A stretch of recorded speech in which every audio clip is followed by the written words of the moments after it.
Bon, cette vidéo sert à vous montrer comment faire la dernière partie du labo sur les séries. Donc, comment faire une série de Taylor avec Excel, vraiment sans utiliser les fonctions série de Taylor pour bien comprendre ce que l'on fait.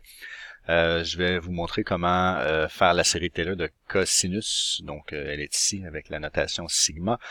Bon, la première chose à faire, c'est bien sûr de faire la liste des cas. Là. Donc, K commence à 0 et augmente. On peut aller aussi loin qu'on veut, là. Vous verrez. De toute façon, votre série va se stabiliser. C'est des séries qui vont converger, donc vous pouvez allonger si vous voulez plus tard. Donc, la première chose, c'est de comprendre que ce qu'il faut faire, c'est donc chaque terme ici correspond à cette formule-là. Donc, faut faire attention parce qu'il y a deux choses qui peuvent varier là-dedans. Tu as bien sûr le K qui va faire référence à ça, mais tu as la valeur de X qui est la valeur pour laquelle on va vouloir évaluer la fonction, qu'il va falloir aller chercher ici. Donc disons, je sais pas, je vais mettre n'importe quoi, disons qu'on veut calculer cos de 1, qui n'a pas tant de sens, mais c'est pas grave. On va calculer cos de 1. Ce qu'il faut faire maintenant, c'est vraiment entrer cette formule-là en fonction du K où on est rendu et en fonction du X qu'on veut utiliser. Donc, ben voilà, moins 1 exposant K. Tout ça multiplié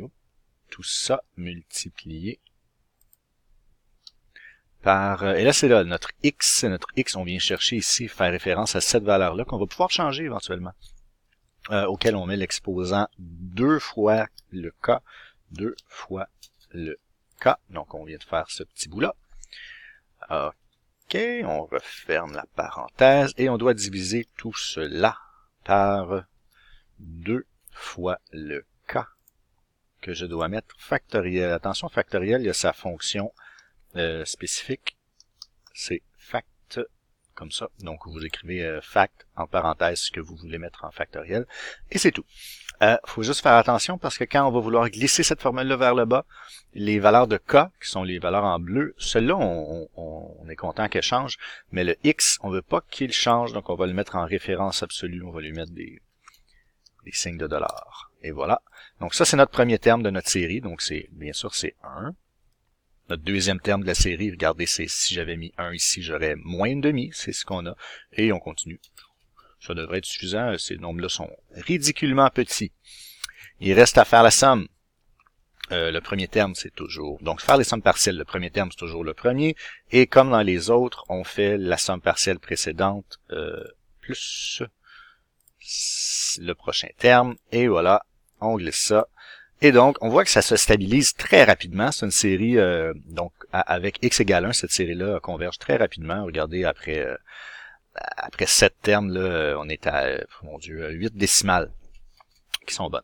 Et le bonheur avec ça, c'est qu'on peut changer la valeur de x. Si, par exemple, je veux calculer cosinus de je sais pas, pi sur 2 ou pi sur 4. Tiens, je vais écrire la fonction pi. Sur Excel, c'est écrit pi avec 2 parenthèses qui ouvrent et qui ferment, sur 4.